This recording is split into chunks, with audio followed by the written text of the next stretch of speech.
আসসালামু আলাইকুম। আজকে আমরা মাইক্রোসফট অফিস ওয়ার্ড সম্পর্কে জানব। চলুন তবে দেখে আসা যাক মাইক্রোসফট অফিস ওয়ার্ড। প্রথমে আমরা কম্পিউটার চালু করার পর আমরা উইন্ডোজ 10, 7 এক একটার জন্য এক এক রকম আমাদের স্টার্ট মেনু থাকতে পারে।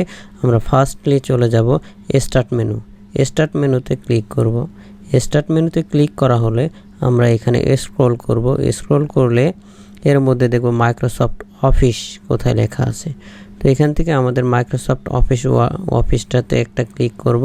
এটাতে ক্লিক করার পর দেন আমরা এখানে দেখব মাইক্রোসফট অফিস ওয়ার্ড কোথায় লেখা আছে। এখানে মাইক্রোসফট অফিস ওয়ার্ড আমার এখানে আছে মাইক্রোসফট অফিস ওয়ার্ড 2007।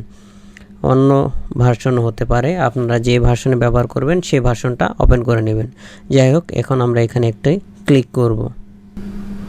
আমাদের অফিস ডকুমেন্টটি ওপেন হয়ে গেছে। এই অফিস ডকুমেন্টের মধ্যে আমরা বেশ কয়েকটি কাজ গুরুত্ব সহকারে শিখব। তার মধ্যে হচ্ছে হোম, ইনসার্ট, পেজ লেআউট। এই তিনটা জিনিস আমরা গুরুত্ব সহকারে শিখব। বাকিগুলো আমাদের তেমন বেশি প্রয়োজন হবে না, কিছু কিছু ক্ষেত্রে প্রয়োজন হবে। তো এই তিনটি সম্পর্কে আমরা খুব গুরুত্ব সহকারে শিখব। এখন এই অফিস ওয়ার্ডটি ওপেন হওয়ার পর এটাতে আমরা কিছু দেখতেছি এই ওভারভিউটা। এই ওভারভিউর মধ্যে দেখেন কিছু কিছু আছে, যেমন হোমটা আমরা কয়েকটা ভাগে বিভক্ত করতে পারি, যেমন clipboard, font, paragraph, style, editing. ডকুমেন্টের আরও কিছু অপশন আছে, যেমন আমরা এখানে দেখতেছি স্কেল, এটাকে বলে স্কেল বার। দেন এইখানে আমাদের এটা দেখতেছি, এটাকে বলে স্ক্রল বার।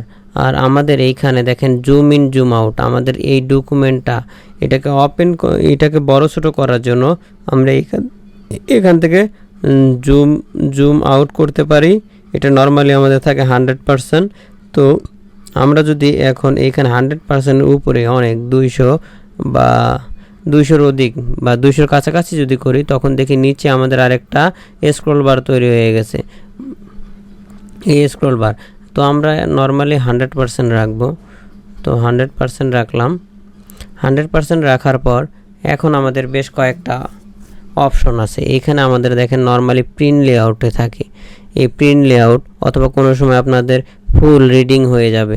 তো এইখানে আপনি চাইলে এইভাবে রাখতে পারেন, যদি মনে হয় যে না এইভাবে রাখবো না। তো এটা হচ্ছে আমাদের প্রিন্টের ক্ষেত্রে এটা এই কাজটা করবে।